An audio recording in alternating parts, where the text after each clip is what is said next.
Hello everybody, CW here. Welcome to my mess this morning. What I'm doing is I've got these 7x30 loads that we shot the other day at the range, and we shot 33, 33 and a half, and 34 grains, and we started seeing a little bit of primer pressure signs, which may or may not be actual pressure signs, but I stopped just the same to be safe. So we've got 10, 15 pieces of brass here, loaded cartridges here, that we're going to save. And this is something that I don't see many videos about. So let's go through this and let's do it. This is my process. I know what everything is here. I just loaded it. Matter of fact, this hopper is still full of the same powder that I used to make these loads. So we're just going to dump it right back here because we're going to use it again. What I've got here is a RCBS tool. There's a number of different ones out. This is the one that I use the most next to the Hornady. The Hornady tool is pretty good too. I keep the Hornady tool in my press because it works a little different. The cam on it is a little more convenient than this swinging, spinning dial here. This you can turn straight up and run in with your other dies in place. This one here, you have to pull dies out. Or if you're using on a single stage press, it doesn't matter. But does the same thing. I just don't have a collet for the Hornady in 284. I actually don't have one for the RCBS either, but I have a 270, so it's going to be good enough. What it does is, I'll show you. What it does is, and the Hornady is the same. It's a collet. Like if you're a machinist, you've seen these in your lathes and your Bridgeports and such. Basically, it's a fit mandrel, specific size fit mandrel with slits cut in it, and then some kind of a wedge or cone design. So when you pull it up, when you snug it up, it pinches down and it removes the extra width difference, clearance, fit, thousandths of an inch between your part and your mandrel, your collet. And then it allows it to pull it out. So it's a pretty simple design, and it doesn't mark up the bullet, as you'll see here. Even though this is a 270 collet and a 7mm bullet, it's not marking up anything. It's not hurting anything. There's no marks at all on that bullet. Nothing. So perfectly safe to be used over again. And we know what the powder is, so we're dumping it right back in the hopper. We know the bottle it came out of. There's no mixing lot numbers. There's nothing here to worry about. So everything can be saved and used again. That's what we're doing. So let's put you in speedy view, and I'll go through all these, and then come back and we'll talk some more.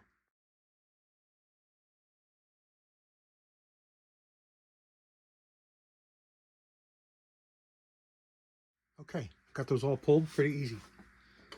Here's the other one that probably more people are going to be familiar with, the whack-a-mole bullet puller.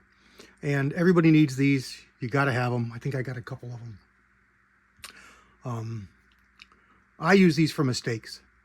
If I'm seating a bullet and I seat it too deep, or I didn't set it right, or I did something I shouldn't have done, that's when I pull this out. One off. I don't really use this ever to pull a whole bunch, as long as I'm around a press. If I don't have a press around, or I just want to do it away, this tool works great. But I prefer the collet, so that's what I use most of the time. So what we're going to do now is we're going to load back up some shells to have. We're going to load that 33.5 grain load. I'm not going to load a pile of them.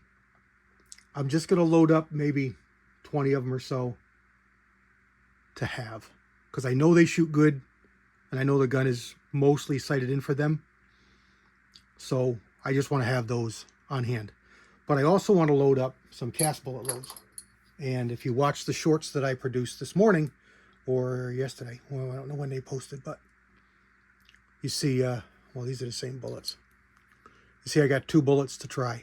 We've got a Lee soup can, that's the blue one, and we've got an NOE 132 grain, which I've been reading online, and sometimes that can be dangerous.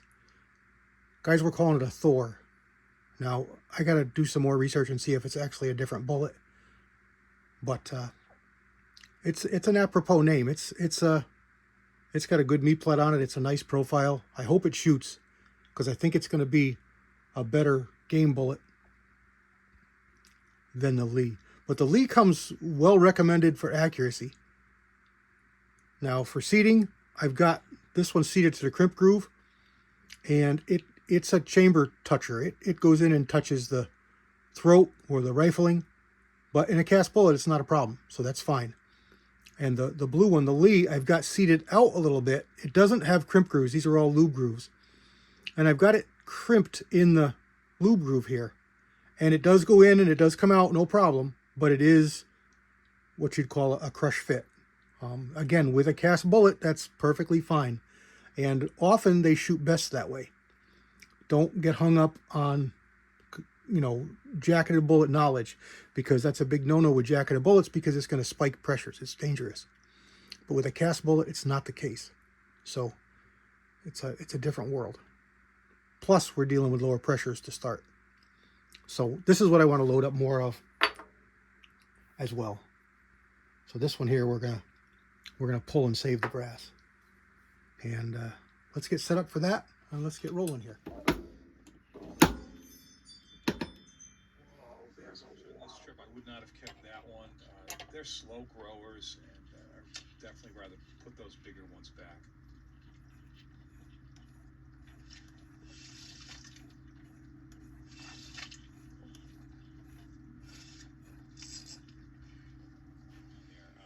I don't need to attract anything. As soon as they see it go down, they're going to be on it.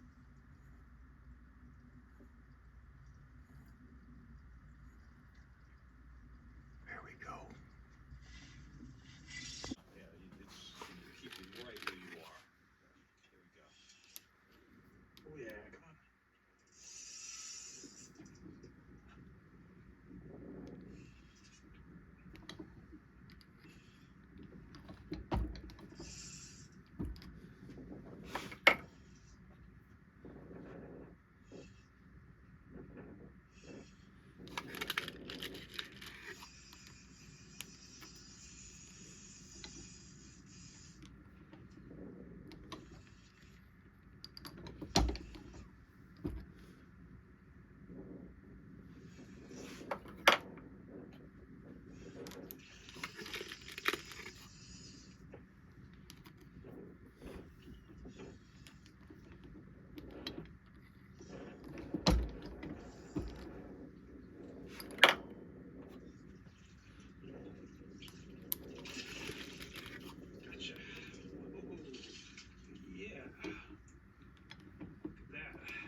So that turned out to be a great trip and the best entry.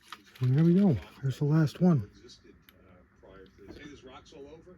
You just got to test them. Sometimes you hit a good. These are our Right, if you like this video, please 33.5 grain load, 130 grain, old school. These bullets are discontinued, but I've got some and they worked really good. So that's what we're going to use. All right, we made the switch over. I got the dies set up. We're going to load the cast bullets. We're going to use 3031 powder. And we're going to use my NOE 135 grain cast bullet.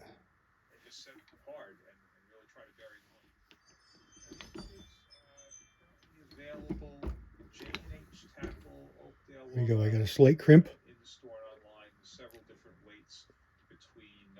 Focus here. I got a slate crimp. Now in this 27-foot spot where I do have significant current, I'll load up 5 of them here. go above 1 ounce. All right, at this point of the trip, just getting started. A couple of quick shorts. I'm happy. Just a slight crimp. Makes me feel like, on a decent. Don't really need it, but sometimes it helps. So we're going to try it with, and as long as we get good results, we'll keep it. If we don't, we'll try something different. And this is a ladder. We started with a slightly undercharge from the first load, and I chose this powder a couple reasons. I was going to do 2400, but this was the lowest pressure powder listed, and I remember that about 3031. And I don't like a lot of pressure. Most of the loads were 20, 21,000 psi, and this was 16. So we're going to start here, and it was the velocity range I want. I want 1850-ish, and it was right there. So there we go. That's 5 more. Let's up the charge, load the last 5, and we'll be done. We'll finish up the video. Let's set up for this this Lee bullet. We made a dummy yesterday, so you just get your dummy out. Now we know the overall length is not going to change, so the crimp is going to be fine. We got the same cases. We're just going to back out the stem, put your dummy in there all the way up, run your stem down till it touches. Remember, it's always going to be long. Whenever you do this, you're going to be a couple thousandths long, so plan on having to adjust. And we got them cases already charged with powder. We just double check. Take your bullet, put it in there, start to seat, give it a spin. All right, it doesn't feel like it's right because it's not. We've got to go in a little bit more because we're not in the crimp groove. And my fingers tightened that down quite a bit. There we go. Okay. Oh, that's a flawed bullet. Probably shouldn't have used it, but it's a test, so there we go. All right, let's try this one. Same thing. About halfway, give it a spin. Go by feel. How does it feel? Feels pretty good. Feels like it's crimping a lot. You gotta go easy and slow. See what's going on. So it looks to me like this is just a whisker long. And because as you crimp, this is why you crimp and seat in separate steps. I got a cut on my finger. Because the crimping is pushing the, let me turn my, I'm watching fishing videos over here. As you crimp, you're pushing the case up into a wedge that rolls the crimp into the bullet. But because you're moving the case up, you're also changing the depth of the bullet. So getting them timed so that you're not pushing it in too far while crimping it right is what the problem is. It can be done, but anybody who knows, and myself included, is going to recommend you do them in separate steps. I'm doing them here together, so I got to get the timing right. Ideally, you would seat all your bullets, come back, run your crimp up, run your die up to eliminate the crimp, and then run your stem down, or the other way around. You'd run your die up, stem down, seat all your bullets, and then come back, run your stem up out of the way, and run your die body down until you get the crimp you want. That way you're not changing your overall length of your bullet, and you're getting a nice crimp. The way I just did it there, you saw, I could feel, because I went slow, that it was harder to crimp. And the reason it was harder is because I got the crimp that I want, but I'm trying to push the bullet into the crimp, and I've got it tight. And what'll happen is you'll buckle. You'll cause a buckle right here, and then it won't want to go in your chamber. So this is fine because I went nice and slow, but you want to be careful. And this is the biggest reason that we say to crimp and to seat with different steps.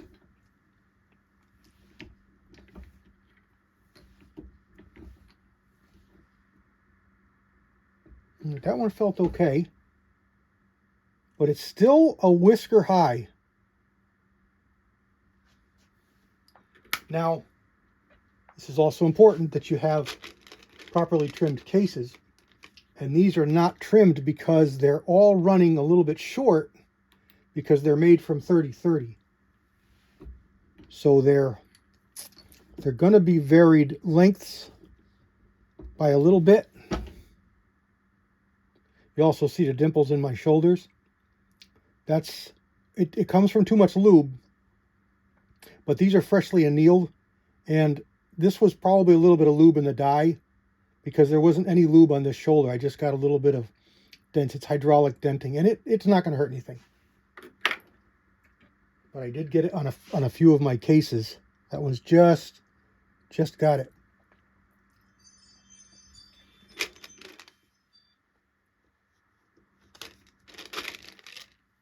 And here's our last one.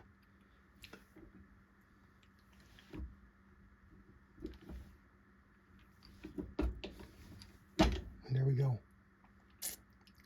If I can get you a good picture of this. Why won't we zoom in? Here we go.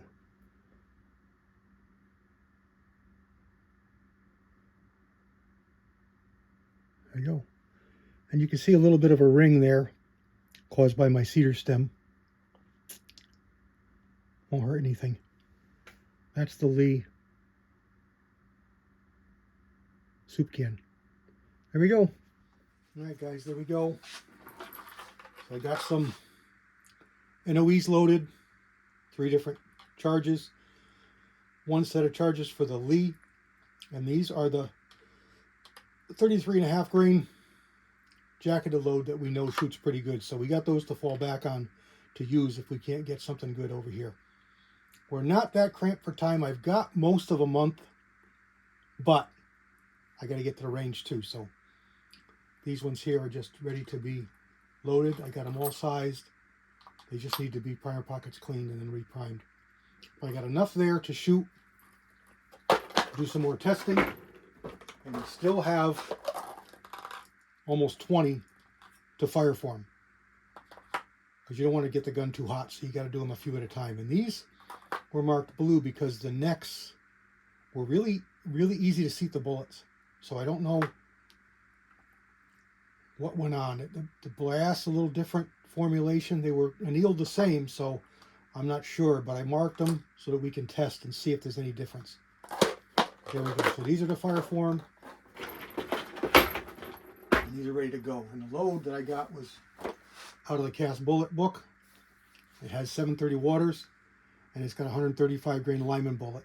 And the bullet is not super critical as you are with jacketing. You want to make sure you have the exact bullet. The weight is what's critical, and your overall length. So as long as you're the same overall length or more, because it's going to reduce your case volume and lower your pressures, and the weight is the same, you can use the loads. And we chose 30-31, and it showed 25.5 as a starting load with 16.8. And look at all the rest of these. They're all 1827, 1920, 1950. They're all more. So that's the reason I started with 30-31 to test, because I want to keep the pressures as low as I can. There we go. Again, 730 waters. There we go. God bless everybody. CW out.